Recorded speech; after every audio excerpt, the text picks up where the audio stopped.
Bom dia a todo mundo. Gente, terça-feira de manhã, fico aqui honrado em começar a abrir o círculo de palestra aqui de vocês, até porque a primeira palestra do ano foi do presidente, então essa não conta, né? Porque ele já é o cara, não conta, conta que é a minha.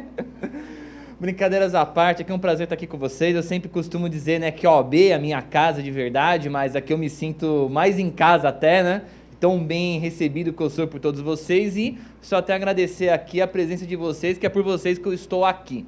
Por vocês que a gente abriu mão das férias um pouquinho, né? Ainda estou de férias no escritório, mas estou aqui, gosto de estar aqui e vamos tentar fazer vocês aqui, novos, jovens corretores, né? Tem mais jovens. Quem aqui é jovem corretor? Levanta a mão, por favor. Ah, bastante gente. Auditório lotado, que maravilha. A minha função aqui hoje não é fazer vocês saírem se sentindo bem. A minha função aqui hoje é fazer vocês saírem daqui com dor de cabeça, batendo a cabeça na parede e gritando, pelo amor de Deus, me ajuda. Se vocês não saírem daqui doidão, eu não estou feliz. Então, vamos lá. O tema hoje, gente, locações residenciais. Ele é um tema de vital importância, por quê? É o dia do corretor, é o dia a dia do corretor. Eu conheço inúmeros corretores que trabalham falando assim, eu não quero mais trabalhar com locações. Eu conheço muito corretor que fala isso. Eu não quero mais trabalhar com locações, só quero trabalhar com venda. No Brasil? Tá bom, né? Aí você acorda que é o da cama acordou, né? A menos que você já trabalhe numa grande incorporadora que só faça isso, senão, cara, não tem como. Você vai ter que trabalhar com locações, que é o que vai movimentar o seu mensal, né? Na verdade, quem tem uma imobiliária, o que vai pagar os custos da sua imobiliária é a taxa de administração que você ganha com locações. É o que tem que pagar os custos. Você tem que, quando monta uma imobiliária, você tem que entender uma coisa. O que vai pagar o seu aluguel, as suas despesas básicas, tem que ser a taxa aqui de administração. Por isso a locação é de vital importância. Se você está querendo pagar as suas custas, suas despesas operacionais com vendas, você não vai durar 3 meses no mercado, amigo. Então você tem que jogar sempre a sua contabilidade pelo pior cenário possível. Qual que é o pior cenário possível? Eu não fiz nada esse mês, eu só recebi taxa de administração. Beleza, então suas despesas básicas têm que estar focadas ali, não fora dali. Isso é uma regra de contabilidade e administração básica. Já fica até uma dica para o corretor mais jovem, né? Então, saber como proceder em locações é de vital importância. É o dia a dia do corretor de imóveis.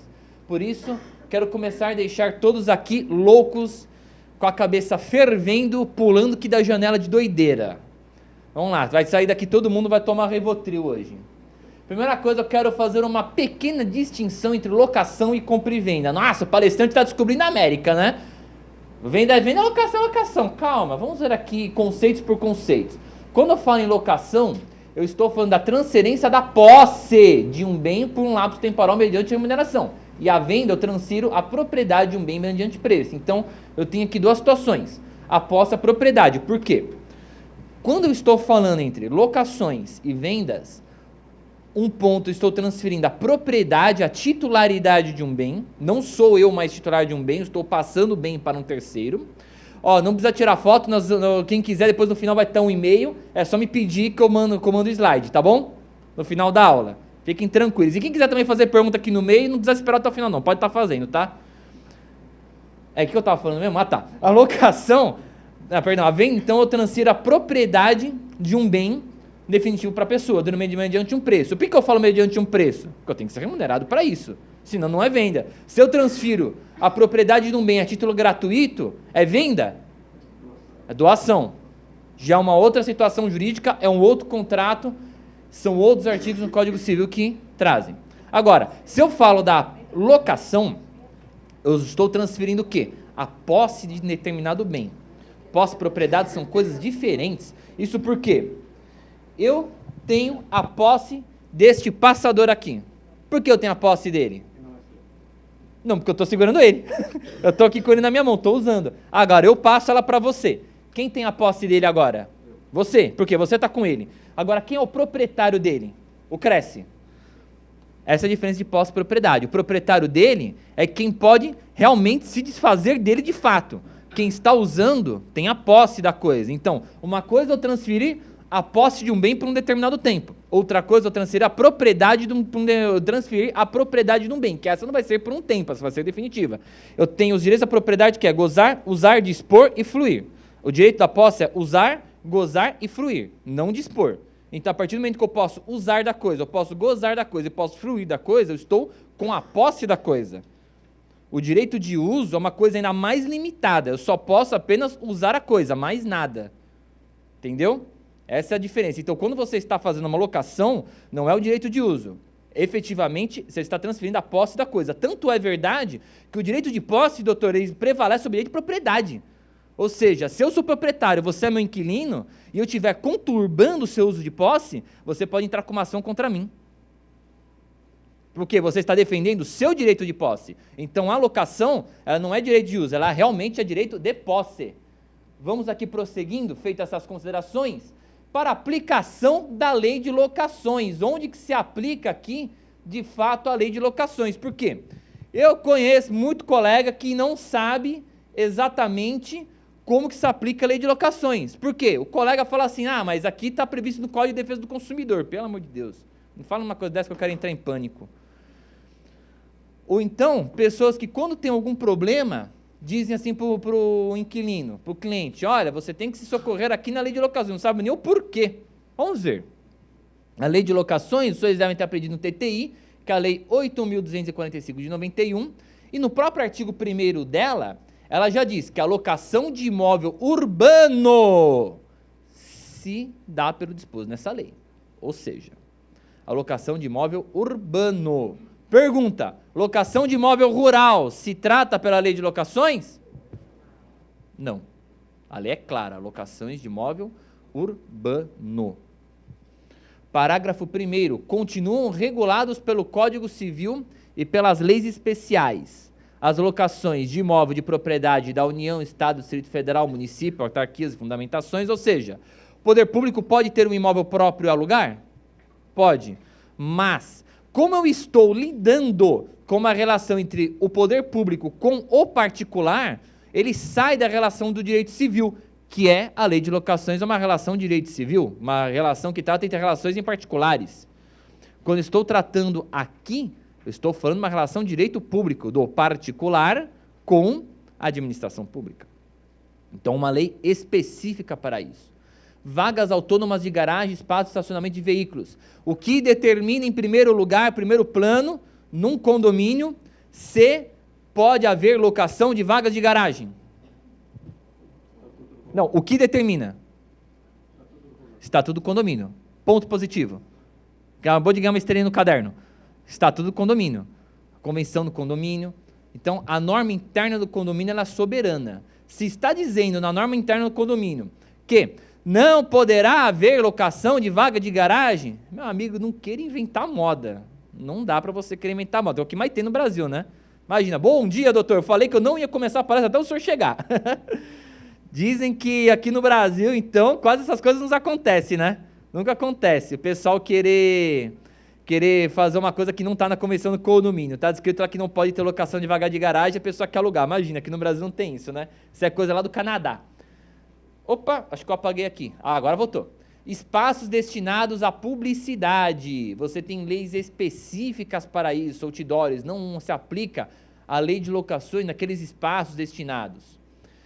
Hotéis, residências, equiparados, assim considerados aqueles que prestam serviços regulares como usuários autorizados a funcionar. Ou seja, hotéis, pousadas, esses serviços de hospedagem, eles possuem uma legislação própria. Você não irá aplicar a relação de locação residencial nem locação comercial. É uma legislação própria, ok? Então, isso continua sendo regulado pelo Código Civil e legislações específicas, sendo que a lei de locações, ela vai falar apenas de locação de imóvel urbano, seja ele residencial, seja ele comercial. Por quê? Tem gente que às vezes chega para mim e diz assim, olha, mas você não há... Porque em muitas palestras que eu faço, às vezes o que eu costumo dizer? Vou ter que tomar cuidado com o que eu estou falando, porque uma vez chegou um aluno no final e me xingou. O cara quis... O que eu quero dizer? Cada macaco no seu galho. Eu estudei 5 anos, fiz pós-graduação, estudei pra caramba, estou no judiciário todos os dias vendo o que é anulado com ações, o que entra de ações judiciais com relação à locação, que cláusulas são anuladas, eu estou todo dia, quer dizer, eu vivo isso, eu respiro isso. É diferente essa relação jurídica da relação comercial. Então, quem é mais qualificado para fazer um contrato? Quem tem o conhecimento legal, certo? Nesse ponto, o que eu costumo dizer? O melhor é que o advogado faça o contrato. Por mais que você seja uma pessoa assim, com anos de experiência no mercado, eu acho que o ideal é o advogado fazer o contrato. Por quê? Se você pegar um contrato simplesmente padrão e querer utilizar aquele padrão para todos os casos, não dá certo. Cada caso é um contrato de locação normal, né? Exato. Então, o que é um contrato de locação normal? Um contrato que ele só vai estar falando quais são as partes do objeto, aluguel. Agora, você tem sempre alguma cláusula específica para estar colocando lá. Porque um caso não é igual ao outro. Um contrato não é igual ao outro, uma locação não vai ser igual a outra. Tem sempre alguma coisa que você tem que mudar naquele contrato. Mas juridicamente tem algum outro nome, o tipo de contrato que você faz um contrato? O nome não importa. Você pode ter um contrato dizendo assim, contrato, ponto. Não importa o nome do contrato. O que importa é o conteúdo do contrato, a manifestação de vontade. Eu tenho até uma palestra que eu falo isso, até aconselho a assistirem, que está no YouTube, que fala contratos dos aspectos jurídicos, que ele fala justamente isso. O que importa dentro de um contrato não é o nome, é a manifestação da vontade das partes. Qual é a minha vontade e qual é a sua vontade? A minha vontade é de alugar, a sua vontade é de locar. Então nós estamos manifestando a nossa vontade. E a nossa manifestação de vontade é o que vale, independentemente do que está aí no nome do contrato. Por isso que o contrato ele tem que ser feito com o maior cuidado possível, com a maior segurança possível. Às vezes um contrato mal feito, ele quebra. E dei toda essa volta para falar o quê? Sobre a questão de aplicativo, o aplicativo vai te dar um contrato padrão, pronto. Que segurança tem? Me fala. Que segurança tem isso daqui? A pessoa que contrata um profissional para fazer um serviço, ela contrata porque ela quer pagar menos ou ela contrata porque ela quer segurança? Bom, os dois, né? Tudo bem que é os dois, né? Eu cansei de ter nego falando assim, doutor, você não pode me trabalhar de graça, não? Eu cheguei até a receber e-mail aqui de corretor que assistiu minha palestra com arquivo em PDF para analisar, na faixa, de graça. Falei, meu Deus, esse é o Brasil que eu quero. Mas assim, qual a segurança que você tem? Não tem segurança nenhuma. Então, eu acho que esse boom de aplicativos não vai dar certo. É igual quando lançou o EAD. Eu que sou professor de cursinho, quando lançou o EAD, que é aquele negócio de ensino à distância, falaram o quê? Vai acabar a sala de aula. Não acaba a sala de aula nunca. Porque quem tem paciência de assistir um curso na própria casa, no computador, no seu horário de lazer? É igual ginástica. Você não vai conseguir assistir o curso, você não vai conseguir fazer aquilo, é uma vez ou outra, quando você estiver muito inspirado, você não vai conseguir fazer. Porque você vai estar lá, ou eu vou pescar, ou vou assistir o curso, no meu horário de lazer. Eu vou pescar. Ou vou tomar aquela cervejinha, ou vou assistir o curso. Se dá para fazer os dois, beleza. Se não der, eu vou tomar cervejinha. Mas o Lego já está pensando que é horário de lazer, né? Exatamente porque você criou um hábito. O hábito faz um monge. Quando você já tem um hábito daquela coisa, para você mudar aquele hábito, você tem que ter uma vontade tão grande, mas tão grande, que supera tudo. Dificilmente alguém consegue fazer isso, e quando consegue, é durante um tempo, você não consegue fazer isso durante muito tempo. Então, o que acontece? Ou você dispõe daquele tempo no local específico para estudar, ou você vai conseguir fazer na sua casa? Geralmente as pessoas preferem sala de aula, então não acabou a sala de aula. O que vai acontecer com um aplicativo de corretor? Não vai para frente isso daí, vai ser um ou outro caroço. Vamos falar assim, nós estamos entre colegas, o que vai te tirar da frente de vocês são os caroços. É o cara que quer que você trabalhe de graça para ele e quer te encher a paciência, é o que vai tirar da frente. Os bons negócios, a pessoa vai querer segurança, vai querer ter um advogado fazendo contrato, vai querer ter um corretor vendo a situação do imóvel, até porque você já vê, o OLX, é seguro você fazer uma compra no OLX hoje em dia? É totalmente seguro? Quantas pessoas que não vão até o local para fazer a vistoria de algum local, do bem que está comprando ou alugando, e é assaltado, é sequestrado? Que segurança que você tem? Me fala. Não tem segurança nenhuma. Você vai fazendo com particular, sem intermediação do corretor? Isso aqui vai dar o boom só daquele pessoalzinho que não quer gastar dinheiro com nada. Depois todo mundo vai voltar para a segurança, imagina. Vamos lá. Não há aplicação do Código de Defesa do Consumidor. Não há aplicação na Lei de Locações do Código de Defesa do Consumidor. Isso é importante. Por quê? O Código de Defesa do Consumidor ele vai tratar de relações de consumo. Ele não trata de relações de locação. A relação de consumo é aquela que as partes se enquadram no artigo 2 e 3 do Código. Vamos ver. Definição de consumidor. Consumidor é toda pessoa física ou jurídica que adquire um produto ou serviço como destinatário final. O que é o destinatário final? Eu compro 100 unidades desse passador aqui, mas eu comprei para revendê-los. Eu sou o destinatário final? Não. Agora, o Cresce comprou 100 passadores deste aqui para utilizar aqui nas palestras. O Cresce é destinatário final? Então, o Cresce, ele é consumidor. É aquele que adquire como destinatário final. Esqueci que esse laser aqui não passa. Como destinatário final. Ou seja, o destinatário final é aquele que recebe para utilizar, fazer uso desse serviço, desse bem. Independentemente se é pessoa física ou jurídica. Eu ouvi uma vez um papo dizendo que pessoa jurídica não podia ser consumidor. Lei do engano. Pessoa jurídica também é consumidor. Definição de fornecedor. Fornecedor é toda pessoa física ou jurídica, pública ou privada, nacional ou estrangeira, bem como entes despersonalizados que desenvolve atividade de produção, montagem, criação, construção, transformação, importação, exportação, distribuição ou comercialização de produtos ou prestação de serviços. Ou seja, alguém que desenvolve produtos ou prestação de serviços de forma habitual. Alguém que trabalha fazendo isso. Por exemplo, vamos lá. Eu tenho uma fábrica desse passador aqui. Eu fabrico isso daqui direto. Eu sou fornecedor? Sou. Eu tenho este passador que está no meu poder. Passei ele, vendi ele para minha colega aqui. Eu sou fornecedor dela? Não, só fiz isso uma única vez. A mesma coisa quando a pessoa é empreiteira. Eu construo casas de forma habitual e vendo. Eu sou fornecedor? Eu sou empreiteiro? Sou. Fiz uma vez uma casa que eu levantei e vendi. Eu sou fornecedor?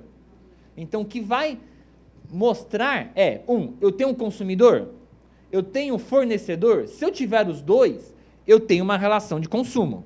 Se um estiver faltando, naquela relação específica que eu estou tratando, tem que ser naquela situação específica, eu saio da lei do consumidor. Aí, não mais se aplica a legislação do consumidor. E nós temos também no direito um princípio chamado da lei específica, ou seja, a lei específica, ela sobrepõe a lei genérica. Se eu tenho uma lei de locações que é uma lei específica para aquele caso, ela sobrepõe uma lei genérica. O que é a lei genérica? Ser, no caso, uma relação de consumo. Agora, algumas situações vão se aplicar à lei de consumo, aí que vocês têm que ficar doidão. Algumas situações se aplicam. Acabei de falar para vocês o quê? Relação de consumo não é relação de locação, não é relação de consumo, correto? Não foi o que eu falei ou estou ficando louco? Também, né? Também estou ficando meio doidão aqui, mas relação de consumo é relação de locação de locação. Agora, se eu tiver emitindo boleto para o locatário, e esse boleto cobrando a taxa do boleto, eu já não estou lesando ele? Essa minha relação de administração já não entra aqui numa relação de consumo? Então, aquele pode, sim, pedir a restituição dessa taxa de boleto que eu não posso mandar para ele. Cuidado. Cuidado com... Sabe como que você foge de qualquer problema desses? Não queira ser esperto. Regra básica para você fugir de problemas, não queira ser esperto. Faz o correto, não queira ser esperto. Por quê? Às vezes você acha que a pessoa do outro lado é bobinha, a pessoa até pode ser bobinha, Não subestima a inteligência. Às vezes você pode achar que a pessoa é bobinha, a pessoa até pode ser bobinha. Mas só que o bobinho vai e consulta um advogado. Lá no final da locação. Ou seja, o cara vai saber tudo que está de errado. Então, cuidado, gente. Cuidado mesmo. Não queiram ser espertos. E eu não tenho como definir para vocês parâmetros que isso pode acontecer. Por quê? É subjetivo. Isso aqui é muito subjetivo a cada caso. Eu não tenho como falar, não, isso aqui aplica, isso aqui não aplica. É muito subjetivo. Aqui o céu é o limite. Ok? Eu só posso expor para vocês a situação e ver o que dá para ser feito. E pensar na hora, né? Prazo para alocação. Pode ser ajustada a alocação a qualquer tempo. Só não pode ser perpétuo. Ela tem um prazo que é de costume de 30 meses, né? 30 ou 36, agora até esqueci. 30 mesmo, né? É amanhã. Então, 30 meses... mais tempo, mas é por causa da denúncia vazia. Agora, o prazo pode ser a qualquer tempo. Se eu quiser alugar um imóvel, sem ser locação por temporada, locação normal, por 6 meses, eu posso? Tranquilo, posso. Faço como quiser. Agora, o que não pode ser é perpétuo. O que não pode ser é perpétuo. Depende agora de uma vênia conjugal. Se eu sou casado, eu preciso que a minha esposa assine comigo? Só se o prazo for maior de 10 anos. Isso aqui acontece algumas vezes em locações comerciais. A pessoa, ela é casada, mas o prazo da locação será maior de 10 anos. Aí sim, necessita do cônjuge assinando em conjunto. Fora isso, não tem necessidade de assinatura em conjunto. A pessoa pode assinar sozinha. Dúvidas até aqui? E se estiver impossibilitado de fazer? Eu peguei uma situação dessa daqui, hein? Precisava da assinatura do cônjuge, uma locação com mais de 10 anos. No entanto, a esposa do cara estava internada em estado de coma. E aí? Desliga a tomada. Boa alternativa. O senhor acaba de ser preso por tentativa de instituição a homicídio. Só um minutinho. O que acontece? O colega... Uma coisa que eu gosto do Brasil, né? O Brasil, a pessoa, ela gosta de fazer as coisas que dá na telha, né? O colega falou assim, eu vou, faço, não dá nada. Né? Faz uma procuração. Quem vai te passar a procuração se a pessoa está em coma? Como? Eu tenho poder para fazer alguma coisa? Não dá. Então, o que você tem que fazer? Tudo que a pessoa não puder fazer, você sobrepõe por uma decisão judicial. Você tem que entrar com uma ação de interdição, pedir um alvará para o juiz, para ele autorizar isso daqui. Senão pode dar problema. Uma coisa que eu costumo também orientar as pessoas, não façam as coisas da cabeça de vocês. Porque depois de algum pepino, para resolver o problema sai mais caro. Locação com prazo determinado. Durante o prazo para a locação, o locador não poderá pedir o imóvel, garantia do direito real da posse, que é aquilo que eu te falei agora há pouco. Por que essa aqui é uma posse, não um direito de uso? Porque se for o direito de uso, eu posso te pedir o imóvel. Durante o prazo, se eu coloquei, são 30 meses, eu não posso pedir o imóvel para você. Não posso. Tem prazo. A não ser não posso.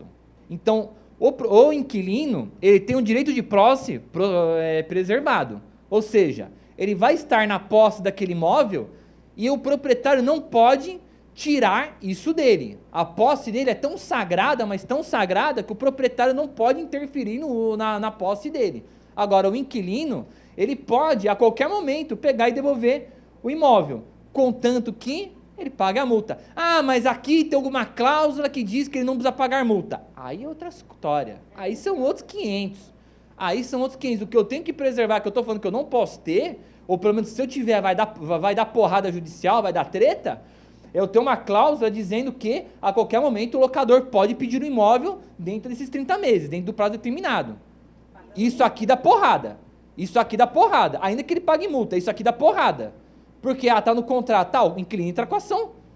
Vocês têm que entender uma coisa, não existe nada que é 100% certo dentro do direito. Tudo pode ser discutido judicialmente. Fala.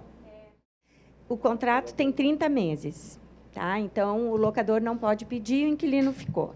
Terminaram os 30 meses. Tem uma cláusula ali que, passando isso, diz que continuam todas as cláusulas vigorando. O locador pode pedir, passando os 30 meses? Quando você encerra o contrato de locação daquele prazo determinado, o que a lei fala? Tenho duas possibilidades. Ou eu renovo ele com as mesmas cláusulas e por um outro prazo determinado, ou automaticamente ele se renova por prazo indeterminado, ou seja, renovou o contrato, as mesmas cláusulas, é o mesmo contrato. Só vai mudar que agora ele não tem mais prazo determinado. O locador ele não pode pedir, imóvel sendo que esteja com prazo determinado.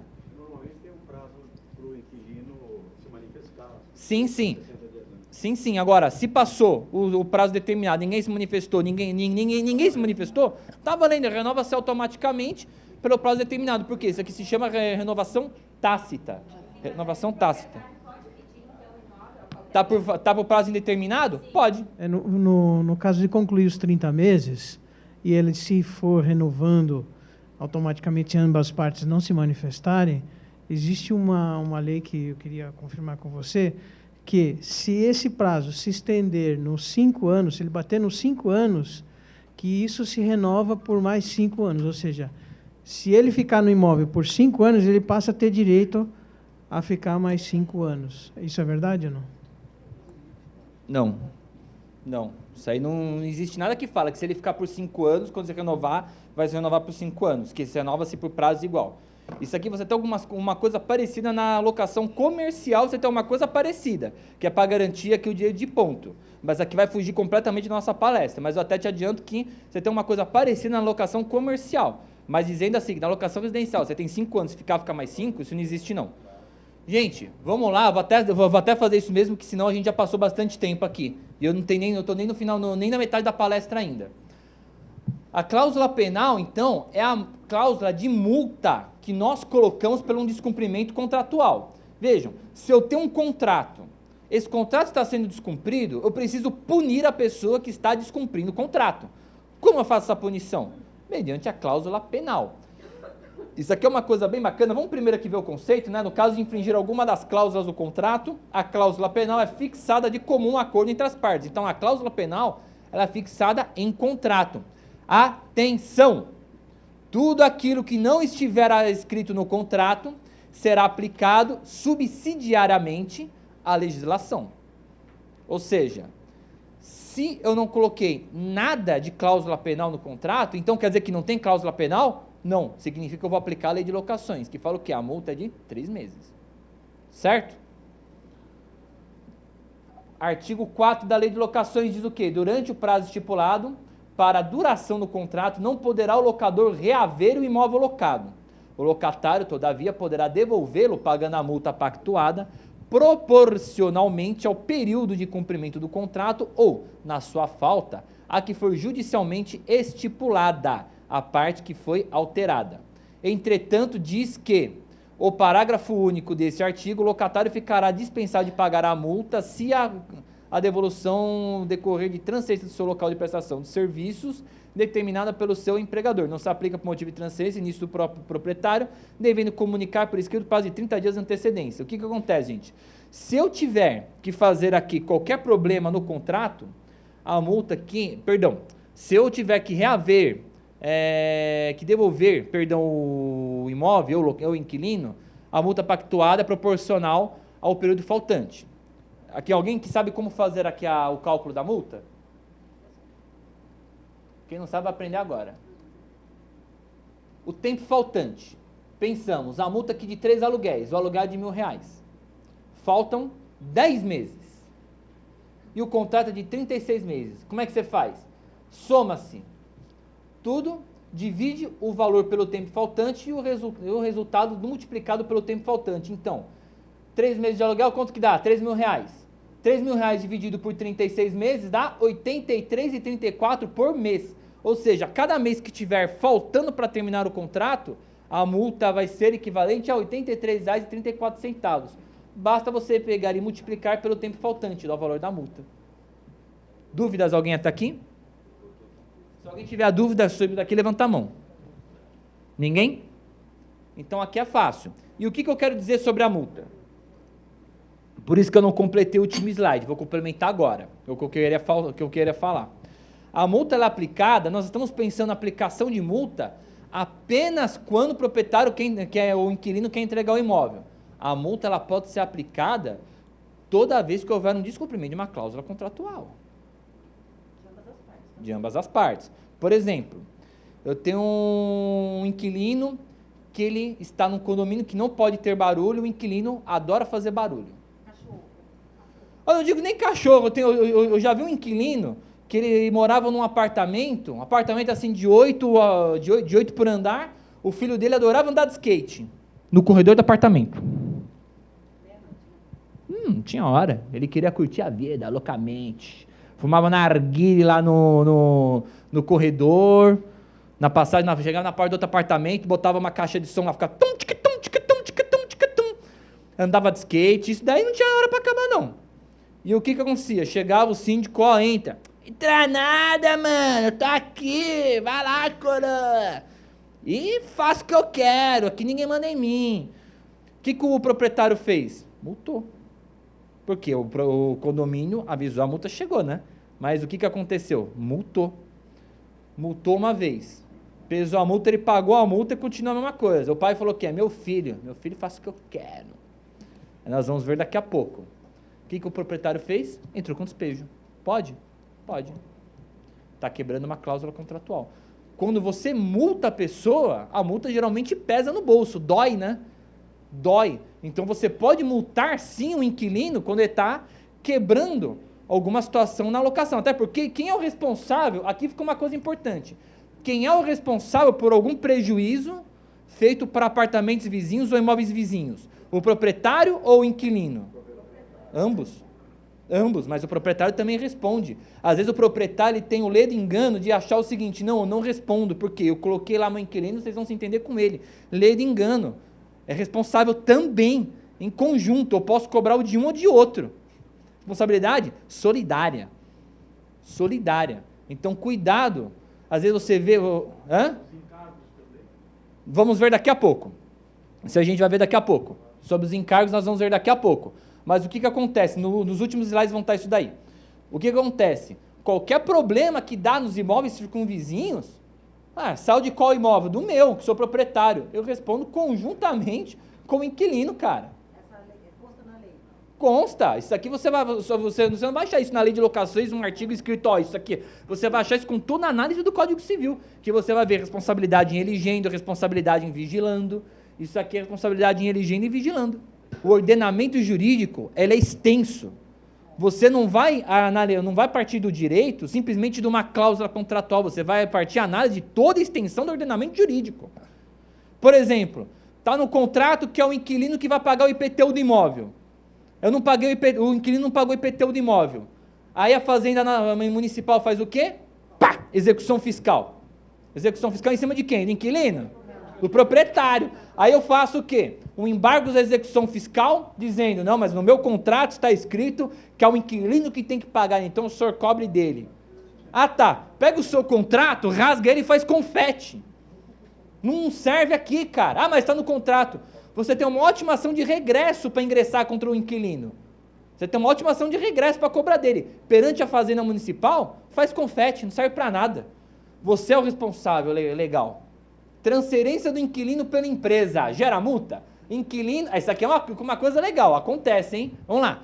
Locatário veio trabalhar em São Paulo, locou o imóvel por 36 meses, mas foi transferido ao Rio de Janeiro 10 meses depois, tendo que encerrar a locação por conta da transferência.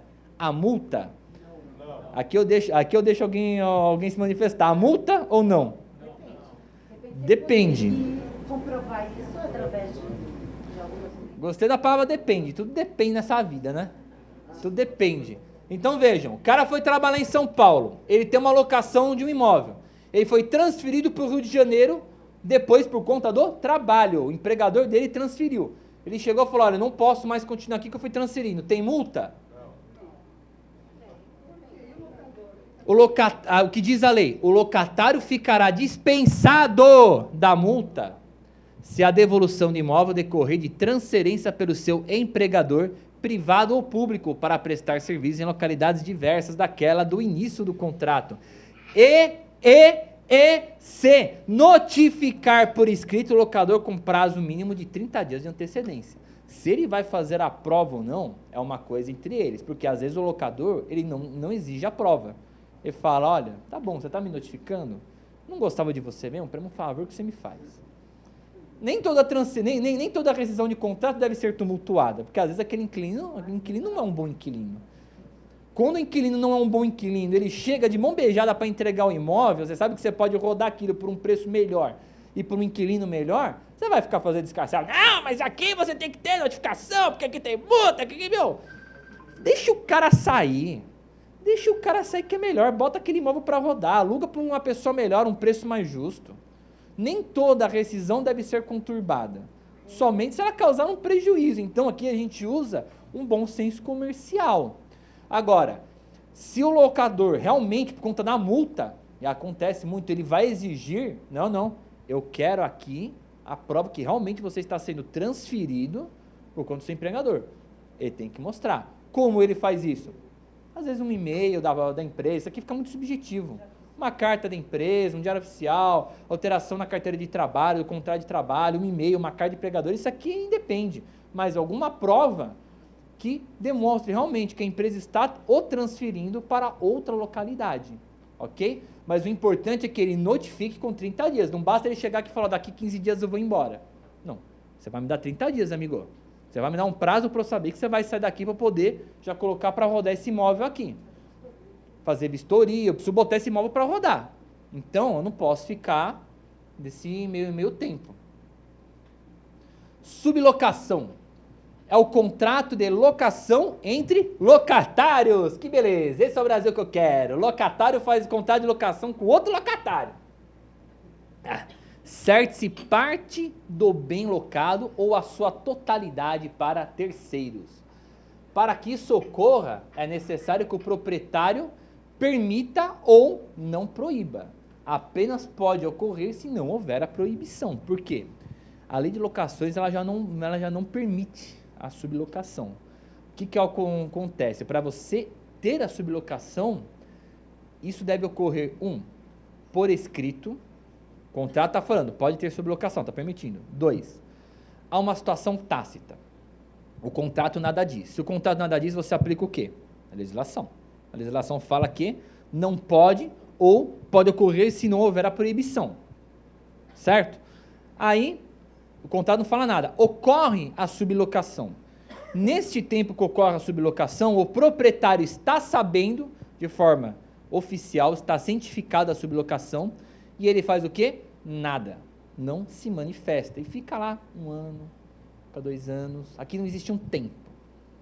Aqui fica por um prazo, digamos assim, moralmente ideal. Não existe um prazo escrito para isso. Mas ele fica por um tempo, sem o proprietário falar nada. O que acontece? Aceitação tácita. Tudo aquilo que lhe acontece, que você não se manifesta, durante um período de tempo, chama-se aceitação tácita. Como, por exemplo, que você tem imobiliária. Chegou um colega lá, atendendo o telefone na sua imobiliária. Sentou na mesinha, ligou o computador, atendeu o telefone, te fez relatório, no final do mês você foi e deu um salário pro cara. No mês que vem é a mesma coisa. Aí quando ele sai de lá, te mete uma trabalhista. Não, mas eu não contratei ele. Contratou sim, contrato de trabalho tácito. Você deixou que ele estivesse fazendo aquilo para você. Aquilo que eu falei agora há pouco. Você para os seus problemas se você não quiser ser esperto. Se você quiser ser esperto demais, tome cuidado. Então esteja bem calçado. Por quê? Isso aqui acontece muito. Se o proprietário está sabendo da sublocação e nada faz, ele aceitou tacitamente. Aí depois ele vai entrar com uma ação porque o imóvel estava sublocado. Ele até pode. Aí o sublocatário faz a prova escrita que ele estava ciente e aceitou tacitamente, ele ganha o processo. Então a sublocação, no que couber, elas aplicam sublocações às disposições referentes às locações. Dentro daquilo que estiver cabendo, o que vale para a locação, vale para a sublocação. Rescindida ou fim da alocação, resolvem-se as sublocações também, salvo o direito de indenizar que possa competir ao sublocatário contra o sublocador. E o sublocatário responde subsidiariamente ao locador pela importância que dever ao sublocador quando este for demandado e ainda pelos aluguéis que se vencerem durante a lide. Ou seja, eu tenho uma sublocação, bacana. O cara saiu com 3 meses de aluguel devendo. Quem vai ser processado? Os dois. Primeiro, tenta-se penhorar todos os bens do locador, para que ele pague a dívida. O locador está lascado, não tem nada. Parou por aí? Não. Agora nós vamos atrás do sublocatário. Ele responde subsidiariamente. Diferente de eu responder solidariamente, que eu respondo em conjunto com o cara ao mesmo tempo. Subsidiariamente, primeiro um, depois outro. Joia? Distrato. As locações podem ser desfeitas por mútuo acordo. Quando às vezes fala assim, poxa, alguém talvez estava na ponta da língua para me perguntar. Algum espírito de porco estava doido para me perguntar agora há pouco assim, pera aí, mas eu conheço aqui uma pessoa que finalizou um contrato de locação de prazo determinado com 5 meses e não deu multa para ninguém. Então você está falando errado aí. Não, finalizou por mútuo acordo. Ambas as partes fizeram um acordo. Olha, eu não estou contente aqui, eu quero entregar, eu também não gostei muito de você, você não está contente no meu imóvel, não precisa ficar, vamos finalizar, vamos e não fica aqui sem multa. Isso aqui é livre das partes. As duas partes querem rescindir a locação, as duas partes entendem como elas querem fazer, se quer abrir mão da multa, se não quer multa, se vai cobrar multa, se quer a multa pela metade. Isso aqui é um problema delas. O que elas ajustarem está feito. O que elas fizerem está feito. Em decorrência de prática de infração legal ou contratual. Vale muito, foi o que aconteceu justamente com aquele inquilino que eu disse para vocês, que andava de skate no corredor de um corredor de um prédio. O que aconteceu? Deu a multa, pagou a multa dando risada? Ah, pagou a multa dando risada? Beleza, tome um despejo. Você está quebrando aqui a infração contratual. Quebrou multa contratual, tchau, faz a prova que ele quebrou a multa contratual, entra com o despejo. Você vai ter um inquilino lá para te dar dor de cabeça? Até porque eu tenho uma ação que eu já pratiquei, é que é difícil você ter, tá difícil as pessoas entenderem que elas têm esse direito. Se você mora num prédio, veja bem, se você mora num prédio, que em frente dele tem uma balada, que o cara não tem a mínima vontade de botar um isolamento acústico, não tem a mínima vontade de conter as pessoas que ficam na rua, você chama o psil, não dá nada, chama a polícia, não dá nada, o que você faz? Juntos os moradores, ingressa com uma ação de perdas e danos em cima dele, porque ele está tirando o seu direito de sossego, então ele tem que te indenizar. Ele vai indenizar todos os moradores do prédio. Você vai pedir, pelo amor de Deus, faça uma festa que eu quero ganhar dinheiro.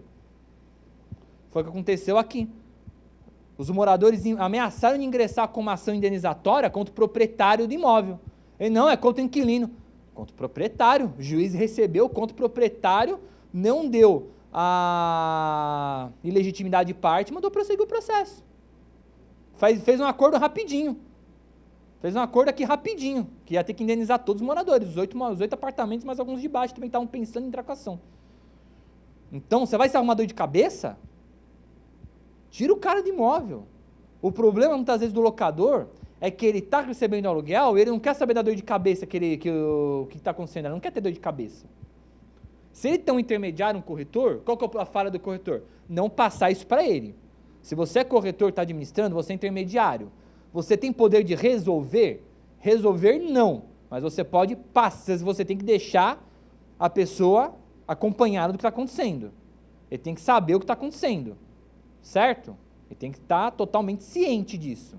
Agora, se você não faz isso como corretor, aí o erro é seu. Aí você depois pode ser acionado também judicialmente, porque você é responsável civilmente pelo prejuízo que o cara vai tomar. Se futuramente ele tomar uma ação de perdas e danos e você, o corretor que intermediava, sabia disso, não informou o proprietário para ele tomar nenhuma atitude e você também não tomou nenhuma atitude, e depois entra com uma ação de regresso contra você, que você que lesionou ele.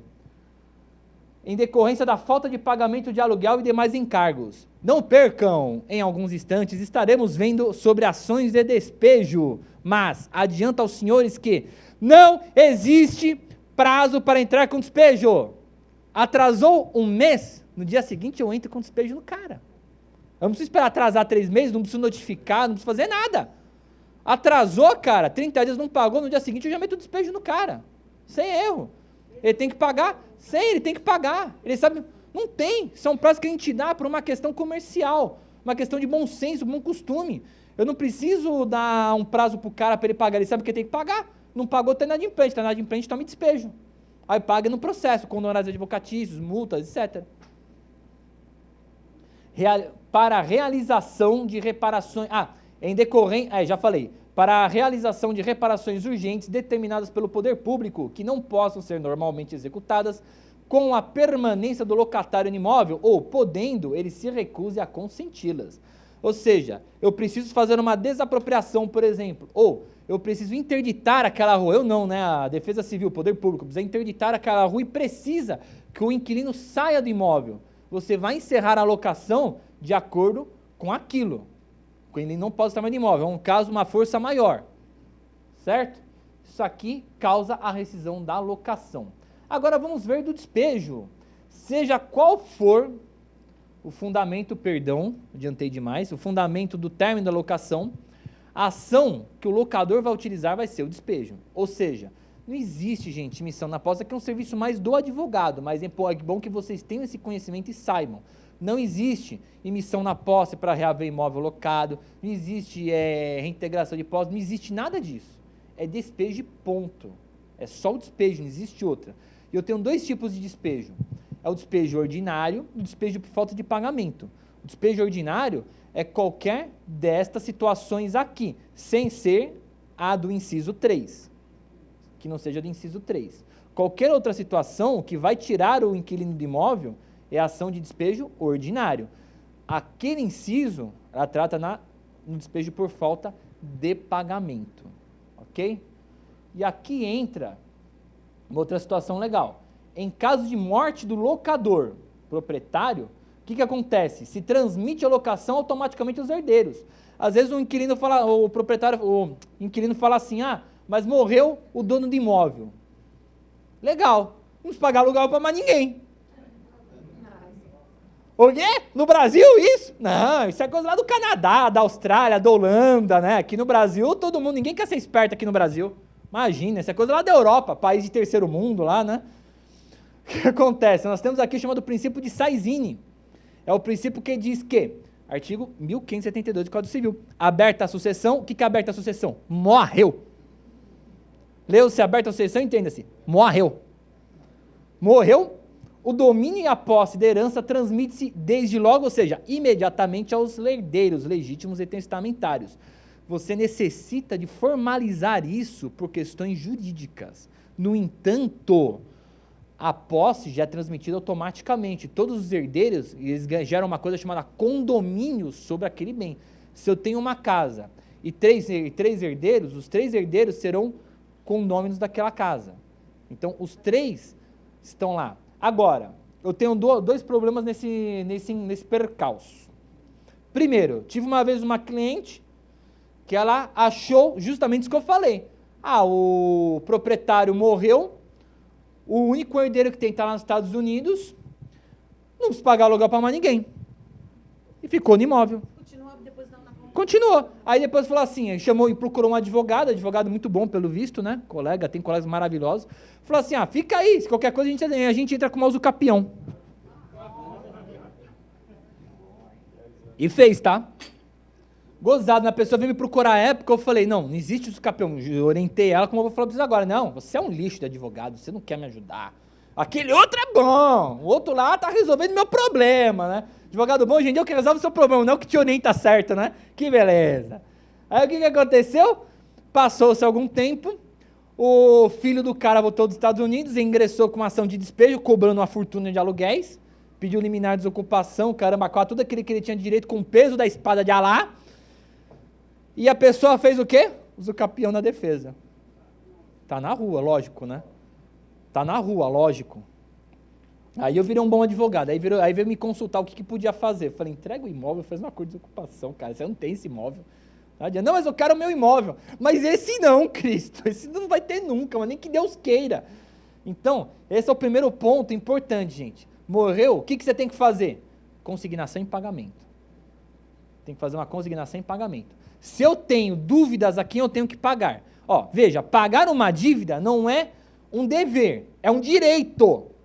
Qualquer dívida, seja dívida trabalhista, tributária, civil, contratual, pagar uma dívida não é um dever, é um direito. Você tem um direito de pagar aquela dívida, porque se você não pagar, você fica inadimplente. Se você ficar inadimplente, você tem o peso da lei caindo na tua cabeça, e o vademecum é grande. Ou seja, você tem o direito de pagar. Quando você não consegue pagar, não consegue cumprir o seu direito de pagar uma dívida, você necessita ingressar com uma ação judicial para pagar a dívida, que é a ação de consignação em pagamento. Nesse caso, você deposita em juízo todo mês o seu aluguel. Está lá, você não está inadimplente, você não sabe para quem você vai pagar, está lá, depositar. Na dúvida, não se morreu, não tem ninguém para pagar, vou ficar comigo? Não. Próximo aluguel, consignado, deposita em juízo. Vai lá, o dia que o cara chegar falando que você está inadimplente, você mostra que não tem consignação em pagamento, seu aluguel está depositado, pode levantar. Você não está inadimplente.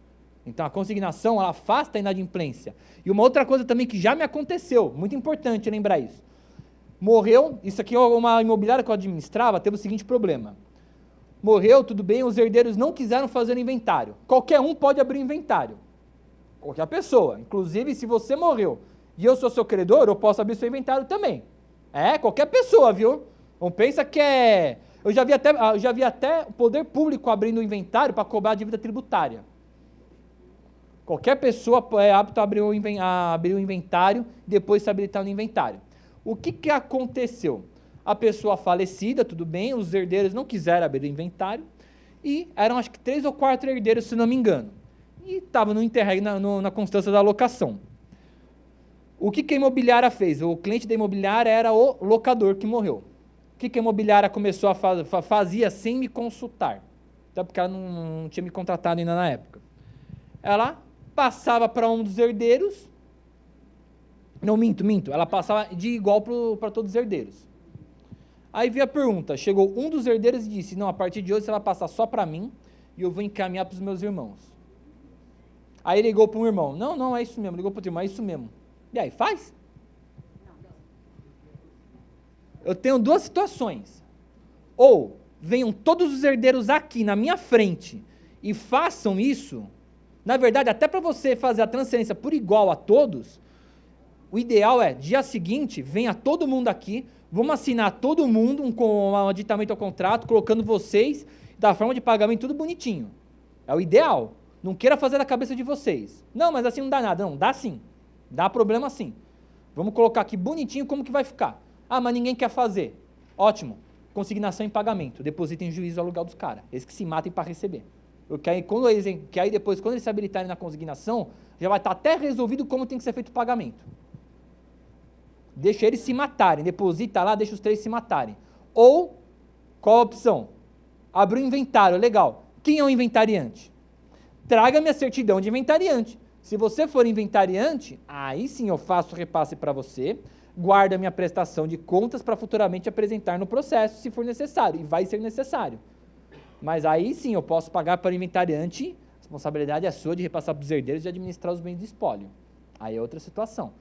Mas não tem inventário, amigo? Ou vem todo mundo aqui, faz um aditamento bonitinho, com firma reconhecida, documento, tudo que eu tiver direito aqui para me resguardar, ou eu vou consignar isso aqui em juízo, vocês que se matem para receber.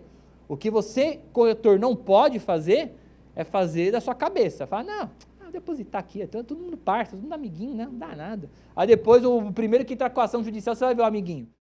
Separação do casal de inquilinos. Um casal efetua a locação por 30 meses, redigem o contrato de locação em nome de ambos. Há a separação desses. Isso encerra a locação? Não.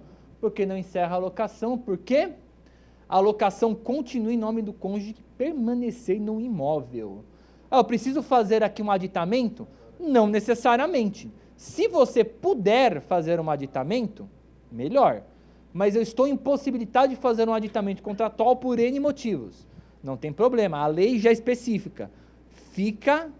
O que ficar no imóvel mantém o nome dele. O que saiu do imóvel, a partir do momento que ele saiu do imóvel, ele não é mais responsável pela locação. Aplica-se essa regra ao casamento, à união estável, divórcio, separação de fato. E aqui, em caso de separação de fato, separação judicial, divórcio, dissolução, união estável, a locação residencial prosseguirá automaticamente com o cônjuge ou companheiro permanecer no imóvel. Isso aqui é o que diz o artigo 12 da Lei de Locações. Então, nós temos essa situação. Casamento, ou então não é casado, é união estável. A mesma coisa. Divórcio, separação de fato. Não preciso me divorciar, me separei, saí de casa.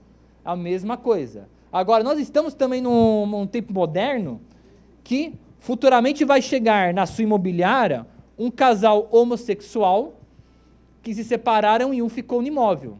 E aí, você vai cobrar os 2? Bum. Que rolo. Aí não tem discussão, tá feito o seu nome de um. Agora, você vai falar assim, tá, mas o que saiu do imóvel foi justamente o que ficou no contrato. Aí nós temos um problema. Ou o cara vai vir aqui me fazer um aditamento no contrato, ou eles vão resolver isso, eu vou te meter um despejo. Um ou outro. Agora, chegou um casal de homossexuais. Fala assim, tá, estou saindo do imóvel, como é que fica? Que seja, uma situação normal aqui. É possível união estável de pessoas homossexuais? Lei do engano, não. Não. Por isso que eu quis trazer essa temática. Não é possível. Por quê? O que diz a nossa Constituição Federal? A união estável, ela é um instituto que ela pode ser convertida em casamento. Pessoas do mesmo sexo não podem casar, é o que diz a Constituição Federal. Se ela não pode ser convertida em casamento, não pode existir união estável de pessoas do mesmo sexo. Então não é união estável, é um instituto próprio que foi criado, que é a união homoafetiva. É um instituto à parte desses daqui. No entanto, ele se aplica no que lhe couber às regras provenientes da união estável. Logo, ele entra nesse mesmo ponto aqui, porque ele é reconhecido como uma unidade familiar. E aqui o que você está tentando proteger, seria em tese, a propriedade familiar mesmo, aquele que continua na função de família. Exoneração do fiador. Entendam que a fiança ela é um contrato acessório, autônomo. A fiança ela é um contrato à parte ao contrato de locação. Por que eu estou falando isso? Uma coisa é eu ter um contrato de locação e dentro desse contrato estar também a cláusula de fiança. Outra coisa é eu ter dois contratos em um, que é o que acontece aqui. Eu tenho o contrato de locação e o contrato de fiança junto ao contrato de locação. Ou seja, ele é acessório. Ele está vinculado à locação, mas a locação não está vinculada a ele. Certo? São dois contratos em um mesmo contrato. Por isso que eu falei no começo da palestra, quando você me perguntou sobre o nome de contrato. Não importa como você dá o nome do contrato, importa o que você está colocando no contrato. Você tem o mesmo documento falando da locação e depois uma cláusula falando sobre fiança. Aquela cláusula de fiança é um outro contrato. Pode estar no mesmo documento? Normal, não tem nada que impeça. Mas são dois contratos em um. O fiador ele pode sair da fiança? Pode! Ninguém quer ser fiador, né? Acha um fiador hoje em dia, tá difícil, né? Fiador hoje é só pai, mãe e Deus, né? Eu tive uma vez um rapaz que eu estava auxiliando uma locação e falou assim, olha, quem que é seu fiador? Ele falou, meu fiador é Deus. Eu falei, que beleza, você não vai entrar nesse imóvel. Esse fiador aqui é meu também e ele não vai me pagar depois. O fiador pode notificar o locador que está se exonerando da fiança, ficando responsável por 120 dias da notificação. Incube ao inquilino obter nova garantia. O que acontece?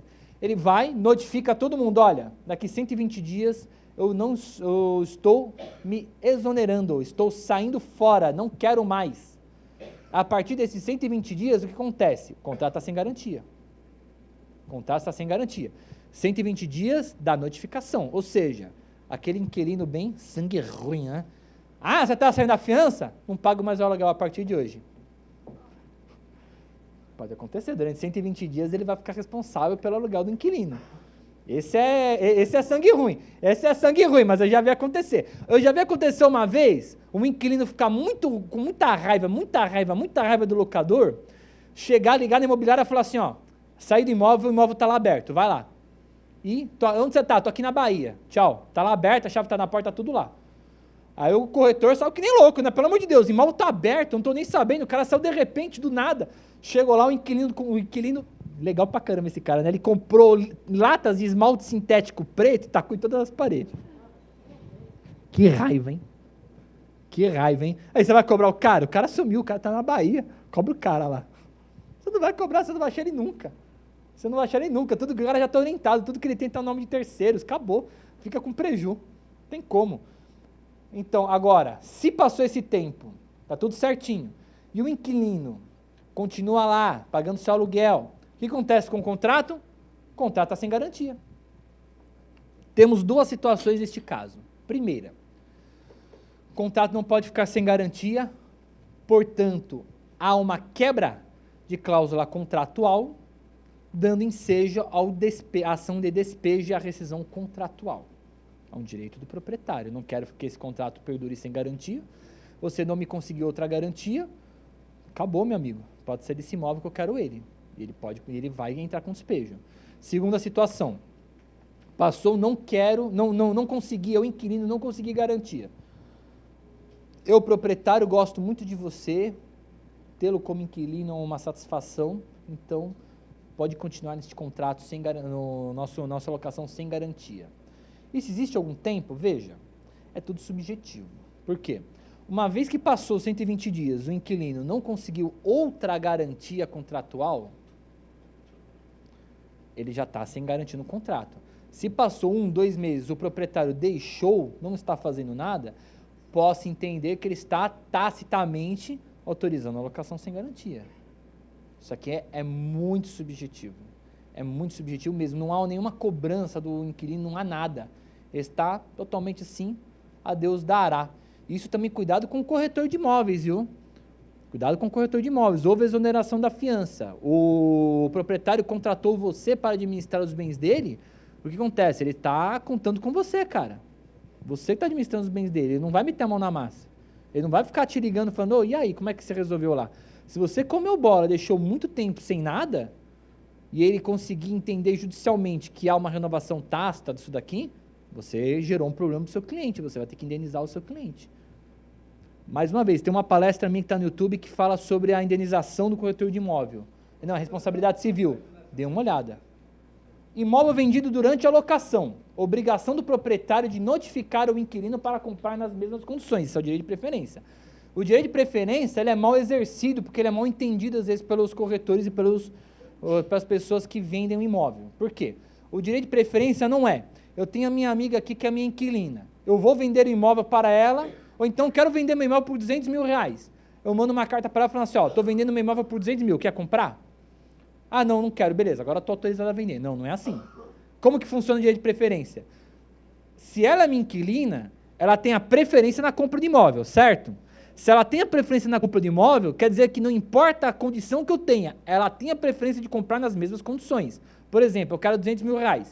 Aí ela chegou aqui para mim e falou, Paulo, eu te dou R$200 mil, 100 mil por financiamento bancário e 100 mil em dinheiro na mão. Legal. Eu tenho que notificar ela e falar, eu tenho uma proposta de R$200 mil, 100 mil em dinheiro bancário, 100 mil 100 mil em dinheiro, 100 mil por financiamento.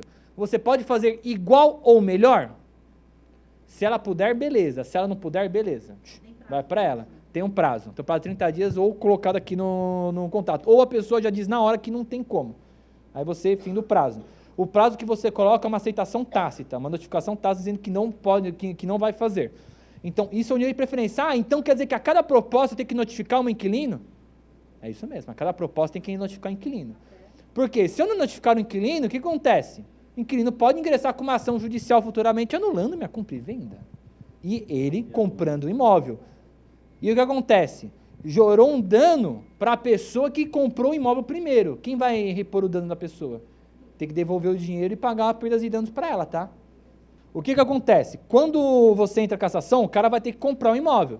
Eu já vi acontecer uma única vez uma situação dessas, que o inquilino foi, entrou com a ação, esperneou, porque você não me deu aqui, meu advogado falou, meu advogado falou que você não me deu direito aqui de preferência direito, agora quero anular isso daqui, voltar como estava. O cara é sangue ruim, o cara queria mesmo acabar com o negócio do outro, né?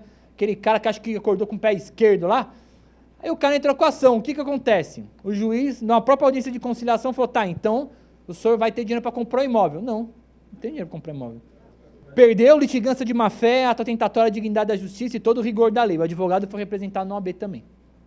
O advogado é o primeiro fiscal da lei. O advogado é o primeiro juiz da causa. Se ele sabia que o cliente dele não tinha direito para comprar o imóvel, ele não podia ter provocado o judiciário. O juiz na hora mandou oficiar e, se eu não me engano, esse advogado foi suspenso por 60 dias. E 60 dias suspenso e ainda advogando, tá? O adquirente poderá manter a locação dos mesmos moldes ou ele notifica para desocupar em 90 dias. Então, eu comprei um imóvel, tem inquilino. Ou eu posso te notificar para você sair, ou eu posso continuar na locação. Ou um outro. Isso aí depende. Igual o direito se aplica na promessa de compra e venda, resolvendo-se perda de dano se não vingar. Ou seja, se você tiver uma promessa de compra e venda, estou buscando toda a documentação, eu já posso fazer as notificações para o cara sair do imóvel. Eu já posso fazer a notificação. Só que se o banco não aprovar meu financiamento, the house is down. Aqui o que a colega perguntou. O adquirente não poderá notificar a desocupação se 1. Tratar de contrato com prazo determinado. Ainda está na vigência do prazo. Ele não está valendo para o prazo indeterminado. O prazo é determinado. E eu não estou falando ou, estou falando concomitantemente, tiver cláusula de vigência no caso de alienação. Há uma cláusula prevendo que no caso de alienação não irá sair do imóvel. E isso estiver averbado junto à matrícula do imóvel. Temos que ter os 3. Não basta termos apenas um. Tem que ter. O prazo ainda está na vigência do prazo determinado. Há uma cláusula contratual dizendo que se for vendido o imóvel, ele não poderá pedir, e isso está averbado na matrícula do imóvel. Não basta estar só no contrato. Aí sim, o cara não pode pedir a desocupação do imóvel. Não, ele vai ter que aguardar. Ele vai ter que aguardar o prazo determinado que eu cumpri o contrato. Tirando isso, ele entra com a desocupação, se ele quiser. Vamos deixar para o final. Aqui chegamos onde eu queria, ação de despejo. Qual é o procedimento da ação de despejo normalmente? Isso aqui é um trabalho do advogado, mas é interessante que vocês saibam, porque às vezes criou-se uma ideia, às vezes até uma ideia errônea, de que o despejo é rápido, ou que o despejo é demorado. Isso depende, porque qual é o procedimento todo de um despejo? Distribuição. O que é a distribuição? O advogado faz uma petição inicial, que não é uma cartinha para o juiz, não é um documento científico, distribui, ou seja, ele vai até o fórum, é sorteado para uma das varas, então ele não tem como escolher aquela, ou essa ou aquela vara. Eu tenho cliente que uma vez chegou para mim e falou assim: doutor, por que você jogou naquela vara e não jogou na outra? Porque é sorteio, é distribuída, não tem o poder para decidir qual. Então, ele é feita a distribuição. Na distribuição, o juiz ele recebe a inicial, aí ele pode ou ver se está tudo certo e prosseguir, ou mandar que eu corrija alguma coisa, que geralmente ele sempre acha um pelo em ovo para mandar eu corrigir. Mas tudo bem. Ele faz a citação para contestar. Ele manda citar a parte para que tome ciência do processo e conteste a ação em 15 dias úteis, contados a partir da juntada da devolução da citação no processo. Então não é 15 dias do dia que o cara recebeu. Ele recebeu a citação, vai juntar no processo que ele foi citado. Depois disso, conta-se 15 dias úteis. Depois, o juiz ele pode abrir para a réplica. Após, se ele quiser, ele pode chamar para uma audiência de conciliação ou produção de provas, caso seja necessário. Esse último aqui é muito difícil. Aí ele dá uma sentença. Depois da sentença, entra-se a fase recursal. No entanto, a partir daqui eu já posso abrir uma execução provisória e pedir a desocupação do imóvel. Perguntinha que não quer calar. Quanto tempo isso demora? O cliente me pergunta: doutor, demora? Eu pergunto: depende. Você está bem com Jesus? Você está bem com Buda? Com Krishna? Você está bem com Oxalá? Você está bem com todo mundo?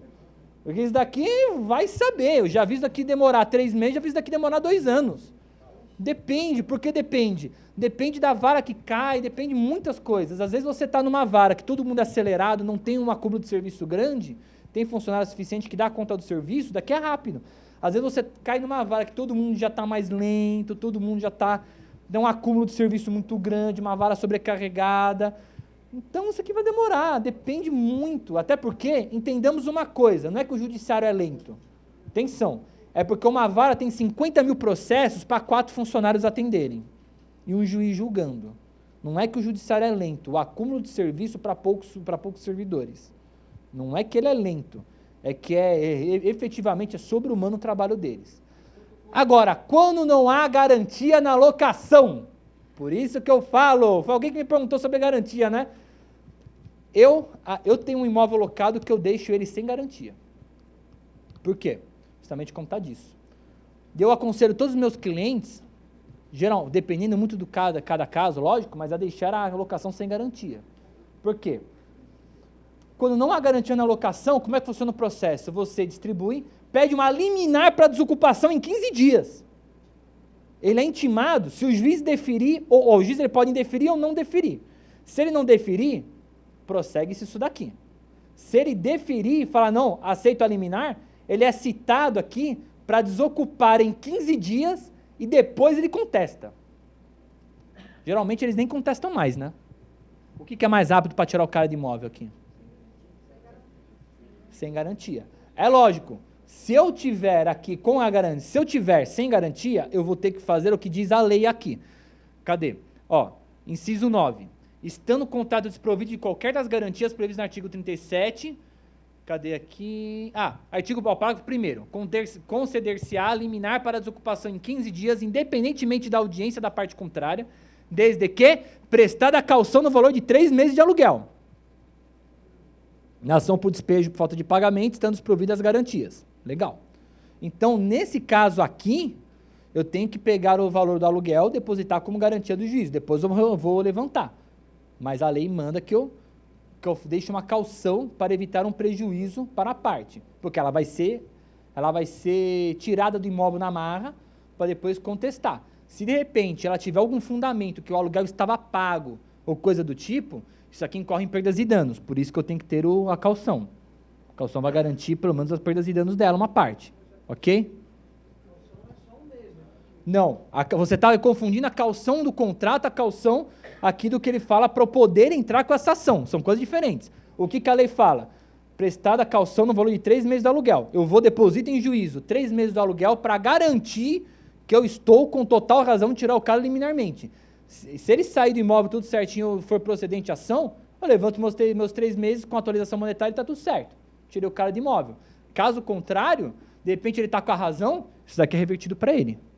Veja, quem trabalha com essas áreas de risco, um prejuízo você sempre vai ter. Tem como. Locação é uma área de risco? É. Possibilidade de prejuízo? Tem. Então, você vai tomar um prejuízo. Às vezes é a ilusão do ser humano achar que ele não vai tomar o prejuízo. A chance de você não tomar nenhum prejuízo em qualquer relação é baixa. O que é o lucro? Quer dizer que o seu ganho for maior do que o seu prejuízo. Como que você faz isso? Você tenta ou aumentar o seu ganho ou diminuir o seu prejuízo. E uma pessoa mais inteligente faz os dois ao mesmo tempo. Correto? Ao mesmo tempo, ele tenta aumentar o ganho e diminuir o prejuízo. Como que nós atuamos para auxiliar uma pessoa? Tentando minimizar o seu prejuízo o máximo possível. Vamos pensar na situação. O inquilino, ele pode deixar, o inquilino ele fica inadimplente.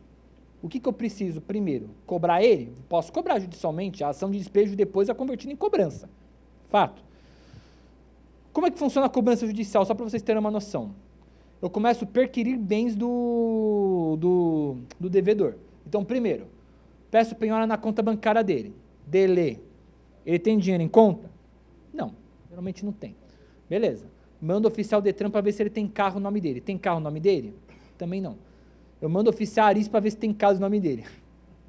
Piorou. Começo a buscar bens dele. Tem alguma coisa para ser penhorado? Não.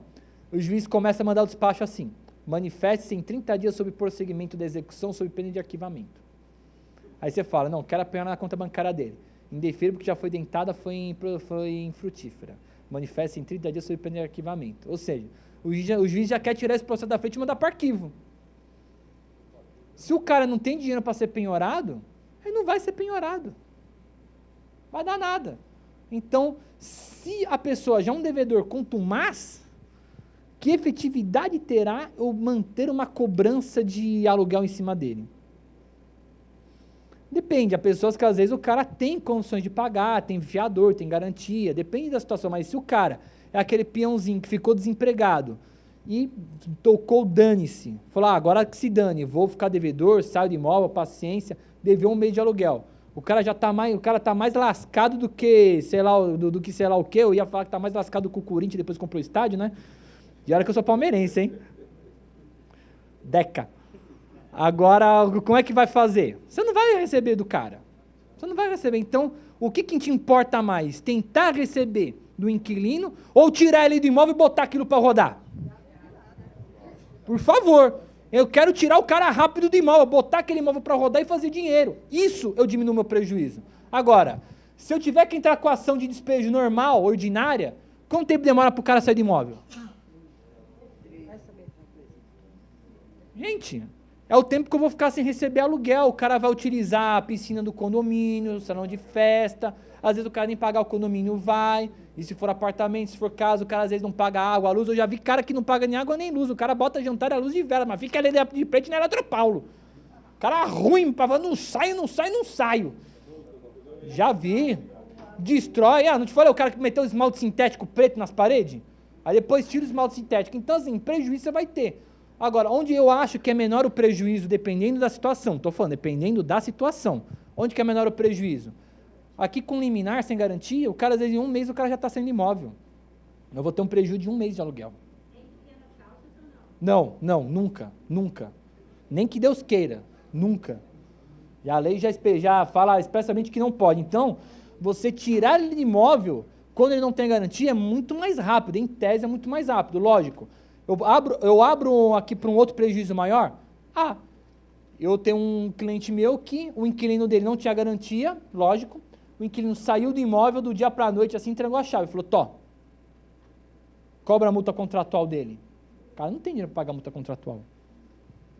Como é que você vai fazer? O cara não tem dinheiro para multa contratual. Tá, mas você prefere perder uma multa contratual ou ter a possibilidade de tirar o cara rápido?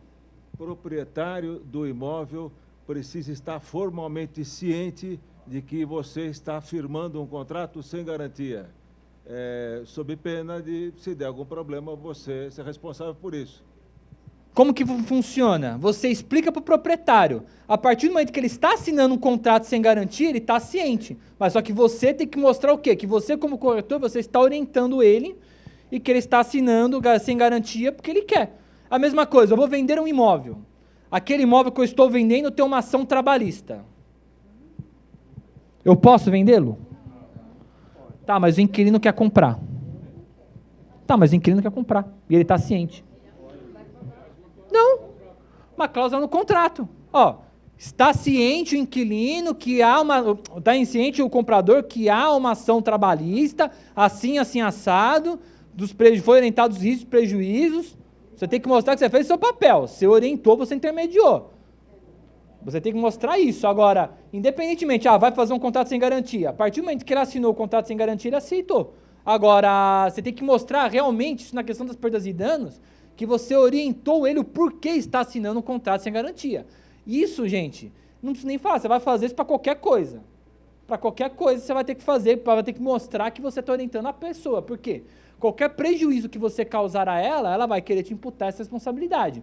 Volto a dizer, eu tenho uma palestra que está aqui no YouTube da TV Cresce, que é o Responsabilidade Civil do Corretor de Imóveis. Vejam depois, que é muito importante também. Obrigações do locador, estamos acabando.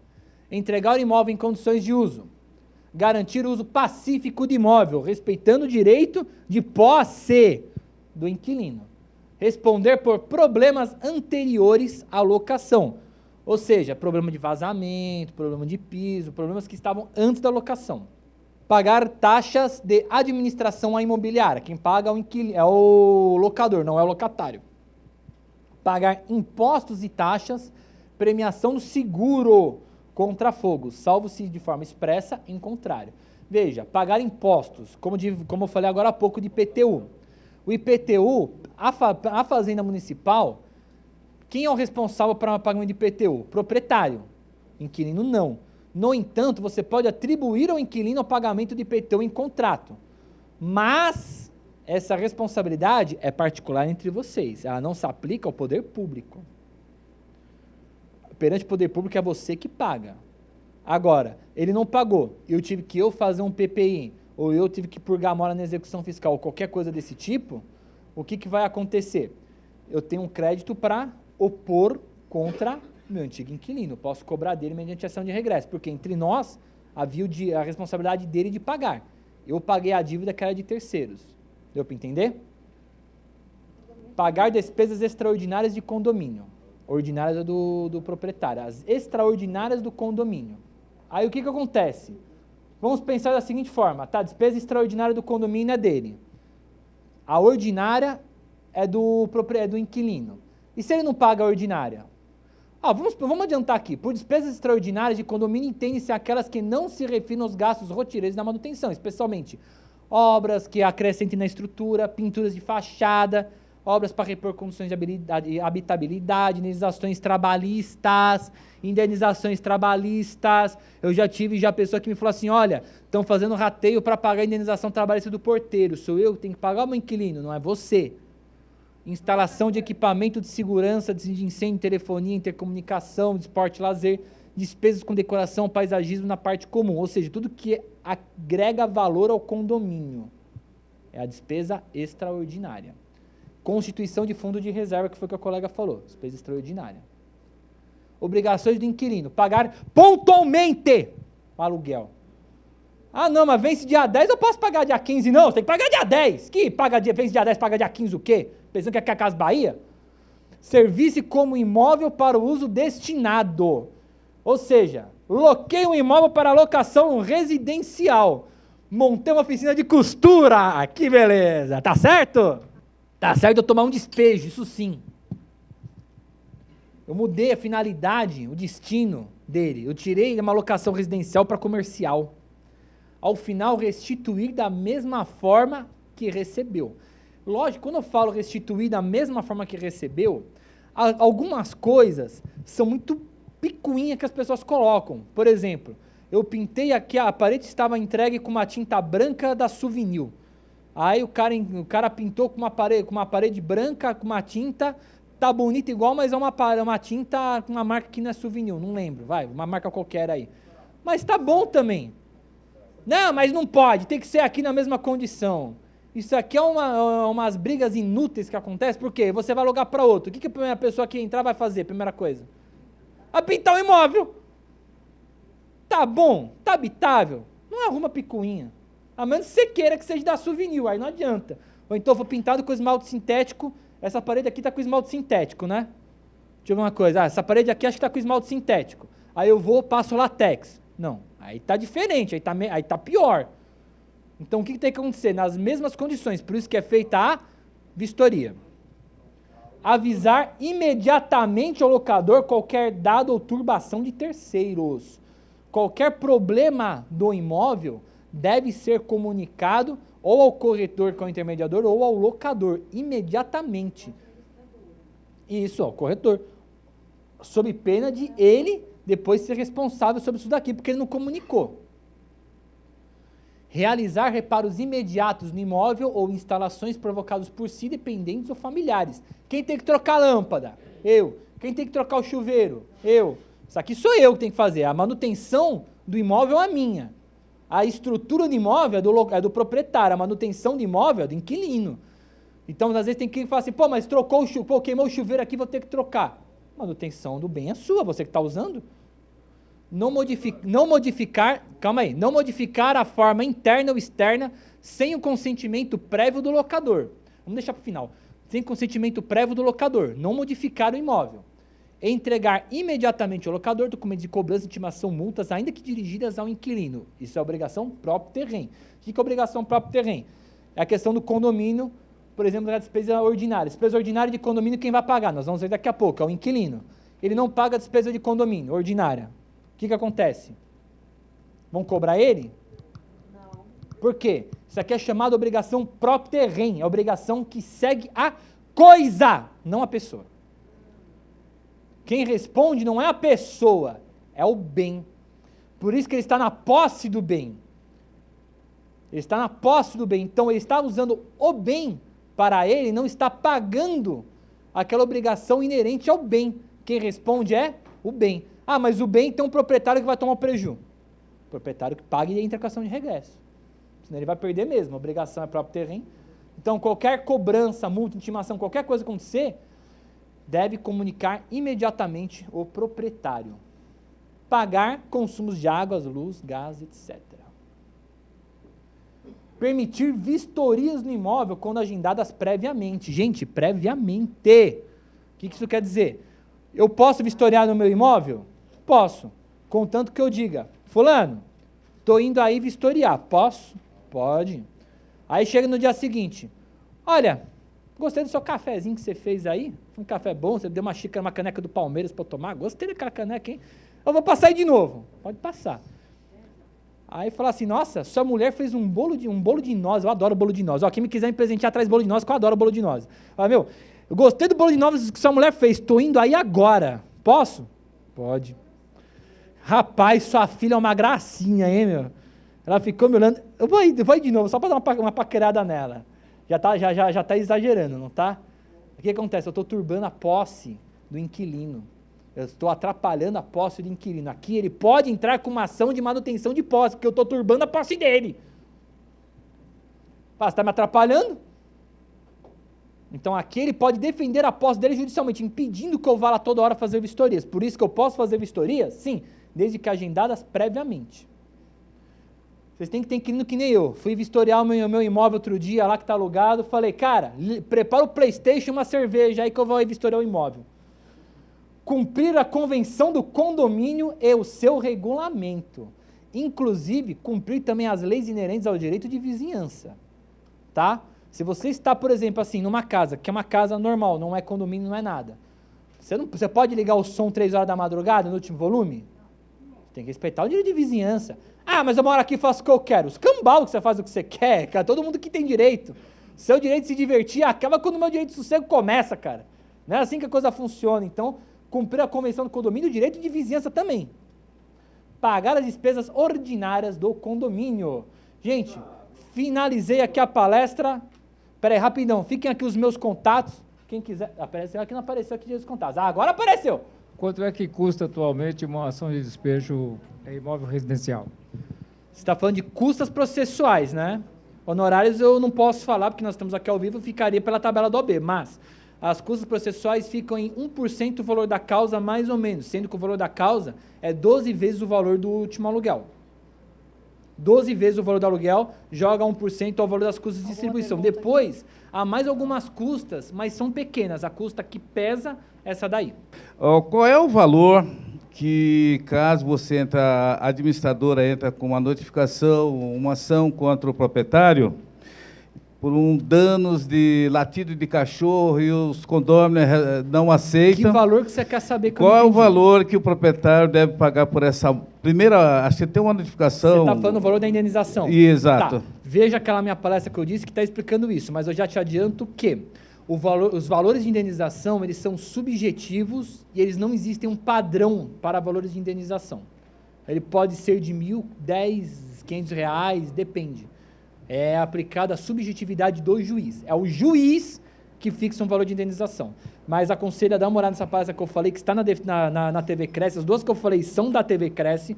E você vai ter essa dúvida lá que eu explico direitinho. Ok. Outra dúvida é com relação ao contrato de garantia que se faz, por exemplo, pela Porto Seguro de 1 ano.